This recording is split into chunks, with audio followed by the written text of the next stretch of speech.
नमस्कार मंडळी, स्वागत आहे आपल्या यूट्यूब चॅनलमध्ये। आज आपण कार्तिकी एकादशी स्पेशल वरईचा डोसा आणि खोबऱ्याची चिक्की बनवणार आहे।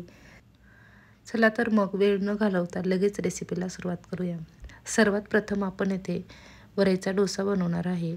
वरईचा डोसा बनवण्यासाठी 1 वाटी वरईचे पीठ आणि 1 वाटी साबुदाणा घेतलेला आहे।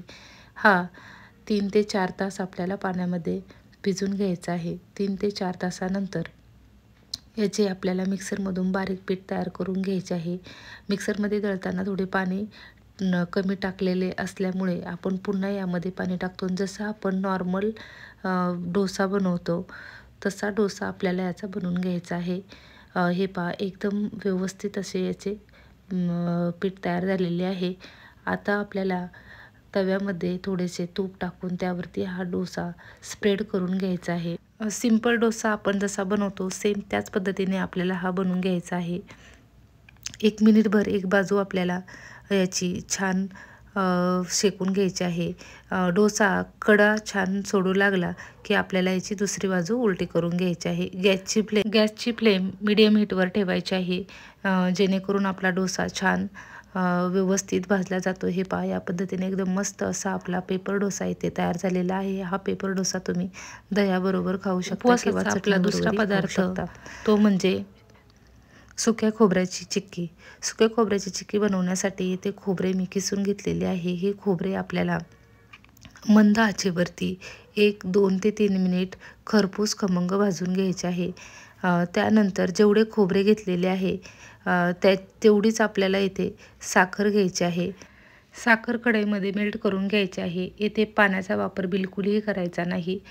आपण येथे पाण्याचा वापर केलेला नाही। साखरेचा पाक होईपर्यंत आपण पोळपाटाला तूप लावून घेऊ, जेणेकरून आपली जी चिक्की आहे ती खाली चिकटणार नाही।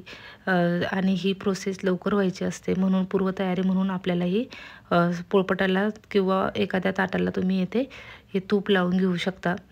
आता साखर बऱ्यापैकी येथे आपली मेल्ट झालेली आहे। साखर मेल्ट होण्यासाठी कमीत कमी 5 ते 6 मिनटं लागतात आणि मंद आचेवरच ही साखर आपल्याला मेल्ट करून घ्यायची आहे।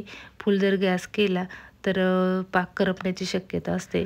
तुमची जर चिक्की फसत असेल तर सुरुवातीला तुम्हाला येथे खोबऱ्याचा जो किस आहे तो थोडा थोडा टाकून घ्यायचा आहे। कधी कधी मेजरमेंटमध्ये फरक होतो, अशा वेळी चिक्की बिघडते आणि मग आपण पुन्हा बनवण्याचा विचार करत नाही। त्यामुळे थोडा थोडा करून तुम्ही सुरुवातीला जर बनवत असाल तर थोडा थोडा करून येते खोबऱ्याचा किस यामध्ये टाकून घ्यायचा आहे। त्यामुळे पाक कमी जास्त जरी झाला तरी काही फरक पडणार नाही। हे अशा पद्धतीने जेवढा यामध्ये खोबऱ्याचा किस बसेल तेवढा मी किस यामध्ये टाकून घेतलेला आहे। आता आपण ज्या पोळपाटावरती तूप लावून घेतले होते त्या पोळपाटावरती आपल्याला हे सर्व मिश्रण टाकून घ्यायचे आहे आणि लाटण्याच्या साहाय्याने अलगद हाताने आपल्याला हे याची चपात्याची जशी लाटी लाटतो तितकी थिकनेसची आपल्याला ही पातळ लाटून घ्यायची आहे। जास्त जर जाड लाटली तर साखरेचा पाक असल्यामुळे जास्त कडक होते। हे मिश्रण कढईच्या बाहेर काढल्यानंतर लगेचच आपल्याला याची लाटी लाटून घ्यायची आहे। ही प्रोसेस पटकन होणे गरजेचे असते, त्यामुळेच पूर्वतयारी म्हणून आपल्याला सुरुवातीलाच इथे तूप लावून घ्यायचे आहे।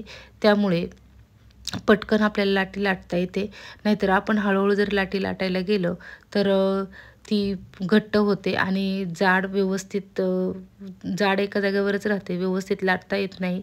या पद्धतीने पटकन आपल्याला व्यवस्थित लाटून घ्यायचे आहे। तुम्ही पाहाल एकदम मस्त अशी आपली इथे खोबऱ्याची चिक्की तयार झालेली आहे।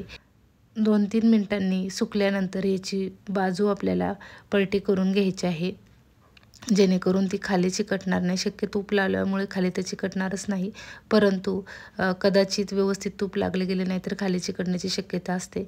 हे पहा, दोन्ही बाजूनी एकदम व्यवस्थित अशी आपली ही चिक्की येथे तयार झालेली आहे। येत्या एकादशीला तुम्ही ही चिक्की नक्की ट्राय करून पहा। थँक्यू, धन्यवाद।